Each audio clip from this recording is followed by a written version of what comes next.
السلام عليكم. مركز جراحات الشخير، وزي ما بنقول دايما من فضل ربنا علينا من نجاح لنجاح. معانا عبد الرحمن الحقيقه 29 سنه، سنه صغير جدا جدا جدا، ولكن بيعاني من مشاكل انسداد انف.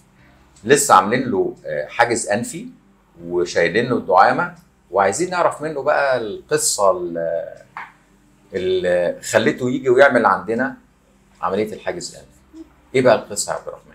القصة اللي أنا بقالي 3 سنين بشتكي من ضيق نفس، ولفيت عند دكاترة كتير، مرة صدر، مرة قلب، مرة مخ وأعصاب، مرة جهاز هضمي. كل ده عشان مناخيرك؟ عشان النفس. عشان النفس؟ أنا مش عارف أحدد فين المشكلة. كويس. لحد لما جيت لحضرتك واكتشفت يعني أنت رحت لكذا دكتور قبل كده؟ تخصصات مختلفة؟ 4 تخصصات، ومحدش عرف مشكلة النفس عندك ايه؟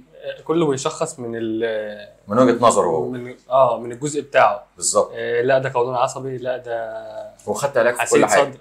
خدت علاج كتير جدا، الروشتات معايا كلها مصورها. 3 سنين باخد علاج، تعبت. ورحت طب حتى انف واذن ومحدش رحت انف واذن، قال لي مش مؤثره وهي حساسيه جيوب انفيه وحاجه بسيطه وخدت علاج طبعا حساسيه. وخدت علاج كتير. لا خالص، مفيش اي علاج جاب نتيجه خالص.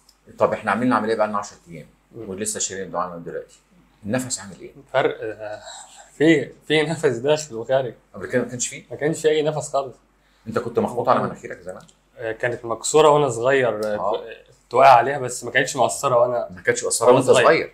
عشان كده دي نقطه مهمه جدا لكل اللي بيسمعونا، ان اللي بيقع على مناخيره وهو صغير بيقعد فتره الحقيقه ما بيبقاش داري، لان المناخير بتحاول تصلح نفسها طول الفتره دي، لكن بتيجي لحظه خلاص كل محاولات الانف الداخليه، سواء اغشيه سواء الغضاريف سواء كل الحاجات دي، بتجد نفسها خلاص بقى كله تضخم وابتدى يقفل مناخيرك. عشان كده انت ابتديت تشتكي بقالك 3 سنين من الخبطه بتاعت زمان وانت صغير. عشان كده اول ما شفتك قلت لك مناخيرك مكسوره. ايوه. والسرعه اللي حضرتك وريتهاني بعد العمليه، حضرتك مخرج عظم كتير بالظبط، او حاجات كتير قوي، مش عارف كانت فين اصلا. اللي جت فين كل ده؟ كان في مناخيرك طبعا. ده كل ده كان معوج ومكسور جوه مناخيرك. انا ماليش غير التحسن، وانت مالكش غير ان انت تبقى متحسن. مناخيرك كويسه، خد نفس كده من كل ناحيه لوحدها، لا من كل ناحيه لوحدها، سدها كده داخل خارج. الناحيه الثانيه ايه رايك؟ في نفس طبعا، الحمد لله. فرق الحمد لله. مش كده؟ طبعا. الحمد لله على سلامتك. الله يسلمك. الحمد لله على سلامتك. الله يخليك. جمله واحده تقولها ليا للي بيسمعوه لاصحابك يا دكتور. والله انا لاي حد، يعني انا حضرتك سبب في اللي اعرف اتنفس تاني. كنتش بعرف انام، كنتش بعرف اعمل اي حاجه في حياتي، مش عارف اشتغل، مش عارف اتمرن، مش عارف اعمل اي حاجه. دي ده يعني هو الحياه، النفس هو كلامك صح، هو الحياه. كلامك صح. اللي مش عارف ياخد نفسه يعني مش عارف يعيش. بس كتر خيرك يا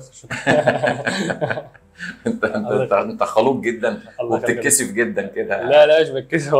انت قدام الكاميرا. عشان قدام الكاميرا بالظبط كده. الحمد لله على سلامتك يا عبد الرحمن. الله يسلم حضرتك. منورنا النهارده. منور حضرتك. زي ما بنقول دايما ده فضل من ربنا علينا، اللهم علمنا ما جهلنا، انفعنا بما علمتنا، مع تحياتي ودعواتي دكتور هشام ابراهيم.